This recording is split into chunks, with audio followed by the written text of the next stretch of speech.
Hello दोस्तों, refix ने YouTube channel पर आपका फिर से स्वागत है। आज की वीडियो में हम बात करेंगे। हमारे पास यहाँ पर एक 55 इंची का 4K सेट है और ये जो पैनल की कंपनी है ये पीटी कंपनी का पैनल हमारे पास आया है। और इसमें जो प्रॉब्लम है, सबसे पहले मैं आपको प्रॉब्लम दिखा देता हूँ। तो यहाँ से जैसे ही मैं सेट को ऑन करता हूँ तभी आप इसमें देखोगे सेट को ऑन करने पर हमारे पास जो प्रॉब्लम हमें किस तरीके से देखने के लिए मिलती है। यानी कि ये जो पैनल हमारे पास धीरे धीरे स्लो मोशन में हमें देखने के लिए मिलता है। तो उसको थोड़ा सा हम वेट करते हैं, चलने का वेट करते हैं और देखते हैं कि क्या कंडीशन रहने वाली है। क्योंकि कुछ पैनल में क्या होता है, एकदम से बार आ जाता है, कुछ पैनलों में धीरे धीरे बार आता है। तो मदरबोर्ड के फंक्शन के ऊपर डिपेंड करता है कि बार धीरे धीरे आ रहा है या बाद में आ रहा है या एकदम से आ रहा है। तो कई बार ऐसा होता है कि आपकी कॉफ जल जाती है, कई बार ऐसा होता है टीकॉन की वोल्टेज वगैरह नहीं बनती, तब भी इस तरीके की प्रॉब्लम आपको देखने के लिए मिलती है। तो अभी इसमें देखोगे तो इसमें जो प्रॉब्लम हमें देखने के लिए मिल रही है, अभी हमारे पास ये बिल्कुल म्यूट देखने के लिए मिल रहा है। इसमें अभी कोई भी पिक्चर हमें देखने के लिए नहीं मिल रही है। तो जब भी आपके पास इस तरीके से प्रॉब्लम आए तो पहले आपको यहाँ पर क्या काम करना है, आपको यहाँ पर जितनी भी टीकॉन में वोल्टेज बनती है बेसिक वोल्टेज को चेक कर लेना है। तो यहाँ पर मैं इसको बेसिक वोल्टेज को चेक करता हूँ और देखता हूँ क्या कंडीशन रहने वाली है। तो यहाँ पर मल्टीमीटर को सेट कर लिया है हमने यहाँ पर DC वोल्ट की रेंज पर, और एक पॉइंट को हम ग्राउंड से लगाएंगे, दूसरे पॉइंट से यहाँ पर वोल्टेज को चेक करेंगे। तो यहाँ पर आप देखोगे तो मेरे पास जो पैनल है ये यहाँ पर PT550GT और 03 ये इसका मॉडल नंबर है। और इसके अंदर जो आईसी होती है ये एक प्रोग्रामेबल आईसी होती है, जिससे डिवीजन फॉल्ट वगैरह भी ठीक होते हैं। ये बहुत सारी चीज़ें मैंने अपनी वीडियोस में बता रखी है। तो अगर आपने वीडियो नहीं देखी तो आप हमारे चैनल को विजिट करके देख सकते हो। तो सबसे पहले यहाँ पर हम देखते हैं, तो हमारे पास जो 12 वोल्ट की सप्लाई है वो 12 वोल्ट की सप्लाई हमारे इस फ्यूज पे मिलनी चाहिए। तो यहाँ पर आप देखो 12 वोल्ट की सप्लाई हमारे फ्यूज पे हमें देखने के लिए बिल्कुल ओके मिल रही है। अब ये 12 वोल्ट यहाँ पर बनने के बाद ये फ्यूज के द्वारा होते हुए सीधा जाते हैं आपके DC टू DC IC में। जैसे ही DC टू DC IC में आपके 12 वोल्ट की सप्लाई जाती है तो DC IC में 12 वोल्ट जाने के बाद ये IC सबसे पहले क्या बनाती है, 3.3 वोल्ट। तो देखोगे यहाँ पर अलग अलग कॉइल लगी हुई हैं। तो इनमें से किसी एक कॉइल पे हमें 3.3 वोल्ट देखने के लिए मिलेगी। तो उसको चेक करने के लिए यहाँ पर देखो कुछ टेस्टिंग पॉइंट बने रहते हैं। तो इस पर अगर मैं देखता हूँ तो यहाँ पर आप देखो मुझे यहाँ पर जो वोल्टेज मिल रहे हो 3.3 वोल्ट हमें देखने के लिए यहाँ पर बिल्कुल परफेक्ट तरीके से देखने के लिए मिल रहे हैं। अगर यहाँ पर हमारे 3 वोल्ट की सप्लाई मिल रही है तो दोस्तों ये 3 वोल्ट की सप्लाई रोम IC की पिन नंबर 8 पे जाते हैं। तो रोम IC की पिन नंबर 8 पे अगर मैं देखता हूँ तो इसकी जो रोम IC है वो यहाँ पर लगी है, जिसकी रोम IC की पिन नंबर 8 पे यहाँ पर हमारी वोल्टेज मिल रही है। तो जैसे ही रोम IC को पिन नंबर 8 पे वोल्टेज मिलते हैं 3.3, तो यहाँ पर टीकॉन IC को 1.2 वोल्ट चाहिए होते हैं और साथ ही साथ यहाँ पर 3.3 वोल्ट चाहिए होते हैं। तो यहाँ पर हम देख लेते हैं कि हमारे पास यहाँ पर देखो 3.3 वोल्ट भी इसको मिल रहे हैं। अब जैसे ही यहाँ पर 3.3 वोल्ट ये सारी वोल्टेज इसको मिल जाती हैं दोस्तों, तो यहाँ पर आपके ये एक टीकॉन IC है जो कि एक enable DC to DC IC को देती है। DC टू DC IC की कौन से पिन पे इनेबल देती है, सारी चीज़ें हमें डाटा शीट के अकॉर्डिंग मालूम पड़ती हैं। तो यहाँ पर जो आपकी DC टू DC IC है AVDD वोल्टेज बनाएगी। तो यहाँ पर एक डायोड लगा है, डायोड के एनोड पे चेक करूंगा तो यहाँ पर देखो आपकी 11 वोल्ट की सप्लाई है। और यहाँ पर अगर चेक करूंगा आउटपुट तो आप देखो यहाँ पर 15 वोल्ट की सप्लाई हमें मिल रहे हैं। अब ये जो 15 वोल्ट की सप्लाई है हमारी बूस्ट वोल्ट सप्लाई है, जिससे हमारे VGH VGL VGL ये सारी वोल्टेज बनती हैं। तो यहाँ पर देखो एक बूस्ट सर्किट लगा है जिसको चार्ज पंप सर्किट बोलते हैं। तो यहाँ पर डायोड के अगर इनपुट पे चेक करता हूँ तो मुझे यहाँ पर देखो आप वोल्टेज मिल रही है कितनी, 15 वोल्ट की सप्लाई इनपुट मिल रही है। और अगर हम आउटपुट की बात करें तो आउटपुट कितना बना रहा है, आउटपुट आप देखोगे तो यहाँ पर 35 वोल्ट की सप्लाई यहाँ पर ये आउटपुट निकाल रहा है। अगर ये आउटपुट 35 वोल्ट की सप्लाई बना रहा है तो यानी कि हमारा जो VGH है वो भी हमारा बिल्कुल परफेक्ट तरीके से काम कर रहा है। तो VGH जब आपका परफेक्ट तरीके से काम करता है तो यहाँ पर हम आगे चेक करते हैं कुछ चीजें, जैसे VGL वोल्टेज के लिए। तो यहाँ पर एक सर्किट है जो कि नेगेटिव सर्किट होता है, जो कि हमारी नेगेटिव वोल्टेज बनाएगा। तो यहाँ पर देख लेते हैं कितनी वोल्टेज हमें मिल रही है। तो यहाँ पर अगर आप देखोगे दोस्तों मुझे यहाँ पर -8 वोल्ट की सप्लाई यहाँ पर देखने के लिए मिल रही है। यानी कि यहाँ पर जो आपकी वोल्टेज है सारी वोल्टेज बिल्कुल प्रॉपर तरीके से बन रही है।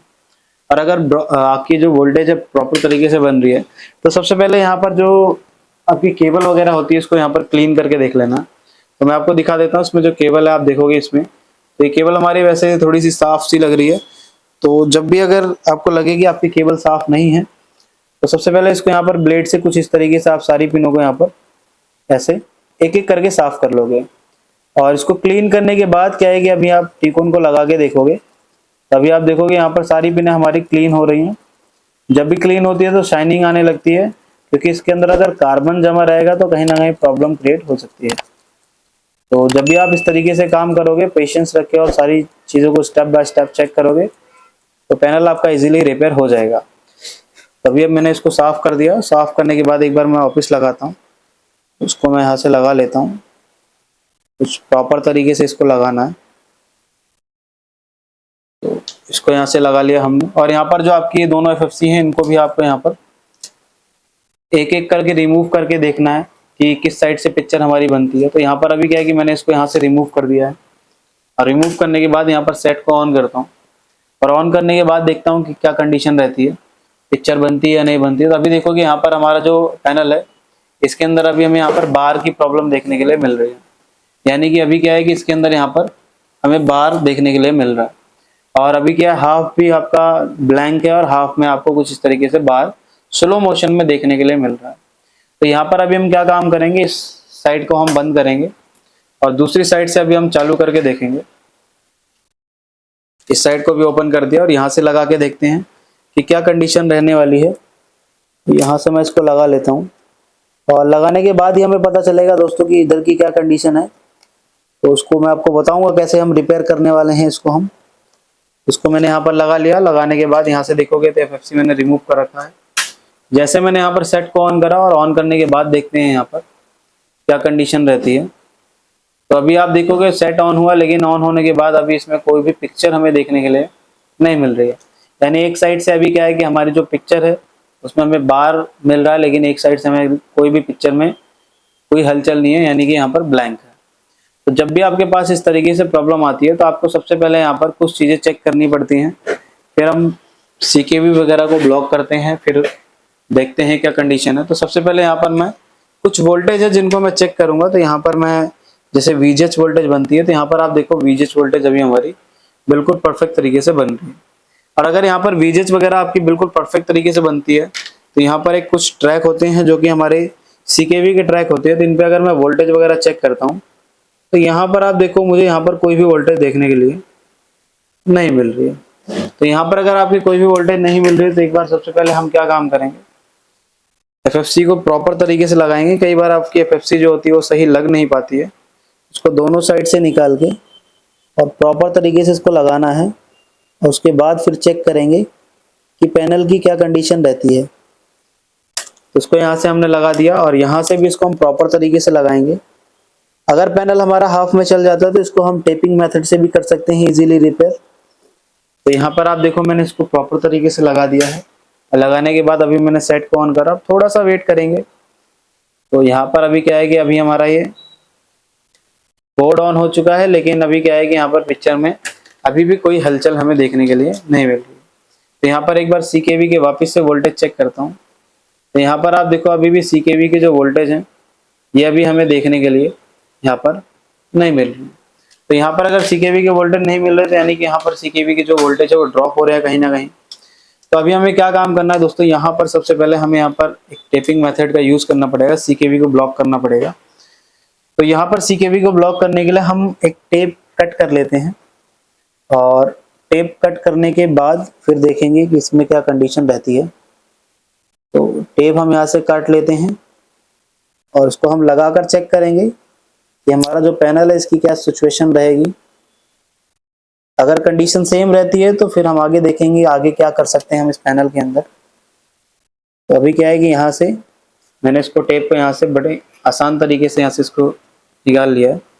अब यहाँ से मैं इसको ब्लॉक करता हूँ कुछ इस तरीके से, और इसको ब्लॉक करने के बाद इसको मैं लगाऊंगा प्रॉपर तरीके से, और दोनों साइड को लगाएंगे हम यहाँ पर ये करने के बाद। क्योंकि जब आप ये टेपिंग मेथड करते हो और बहुत सारे कमेंट्स आ जाते हैं कि टेपिंग मेथड हम क्यों कर रहे हैं, बेसिकली बिगिनर्स के ज़्यादा कमेंट होते हैं। तो देखो मैं आपको बता देता हूँ, इसमें क्या है कि एक गेट लाइन हमारी शॉर्ट होती है, तो इसलिए क्या है कि हम उस जो शॉर्ट गेट लाइन है उसको ब्लॉक करते हैं ताकि हमारा पैनल वन साइड से रनिंग में आ जाए। तो यहाँ पर क्या है कि ये सारी चीज़ें हमें पता चलती है जब हम क्लास में करते हैं। तो यहाँ पर क्या है कि मैंने इसको लगा दिया प्रॉपर तरीके से, और इस साइड से भी हम इसको लगा देते हैं ऐसे। तो कुछ इस तरीके से हमने इसको यहाँ से लगा दिया। अभी क्या है कि दोनों साइड से हमने इसको ज्वाइन कर दिया। अब यहाँ पर चेक करेंगे कि पिक्चर हमारी बनती है नहीं बनती। तो अभी देखोगे यहाँ पर थोड़ा सा हम वेट करते हैं, और जैसे हमारा सेट ऑन हुआ अभी ऑन होने के बाद देखो इसमें क्या है कि अभी हाफ में हमारा बार देखने के लिए हमें मिल रहा है। तो सबसे पहले क्या है कि अभी हम इसको वन साइड पे हम चेक करेंगे कि हमारी कहीं पर ओवर हीटिंग तो नहीं हो रही है। अगर कहीं पर ओवर हीटिंग नहीं हो रही है तो इसको हम क्या काम कर सकते हैं ये भी मैं आपको बताता हूँ। इसको अभी क्या है कि यहाँ पर देख लेते हैं कौन कौन से ट्रैक हमारे शॉर्ट हैं और कौन से ट्रैक हमारे शॉर्ट नहीं है। तो अभी देखोगे इस तरीके से बारिंग हमें देखने के लिए मिल रही है। तो यहाँ से हमें सबसे पहले इसको निकालना है और इसको यहाँ पर प्रॉपर तरीके से वापस से इसको लगाएंगे और टेप जो है आपकी प्रॉपर तरीके से होनी चाहिए। तो उसको मैं यहाँ पर थोड़ा सा और छोटा करूंगा टेप को और लगाने के बाद फिर मैं आपको दिखाता हूँ। तो यहाँ पर आप देख सकते हो यहाँ पर मैंने टेप लगा दिया है और टेप लगाने के बाद सबसे पहले सेट को ऑन करते हैं और ऑन करने के बाद यहाँ पर देखेंगे कई बार आपका जो पत्ते होते हैं सही नहीं लगे होते हैं, उनको सही कर लेना। तभी आप देखोगे यहाँ पर हमारी जो पिक्चर है ये हमारी यहाँ पर प्रॉपर तरीके से बन गई, इसमें कोई भी स्कैनिंग लाइन नहीं है, कुछ नहीं है। और यहाँ पर हमारा पैनल बिल्कुल परफेक्ट तरीके से ओके चल रहा है, अभी आप देख सकते हो। तो अभी इसमें कोई भी बार नहीं है और कोई भी लाइनिंग नहीं है। तो इस तरीके से दोस्तों आप भी किसी भी पैनल को आसान तरीके से रिपेयर कर सकते हो। पैनल को रिपेयर करने के लिए बस आपको चीज़ें पता होनी चाहिए कि उसको कैसे करना है। अगर आपको वीडियो पसंद आई हो तो वीडियो को लाइक करें, शेयर करें और चैनल को सब्सक्राइब करें। Thank you.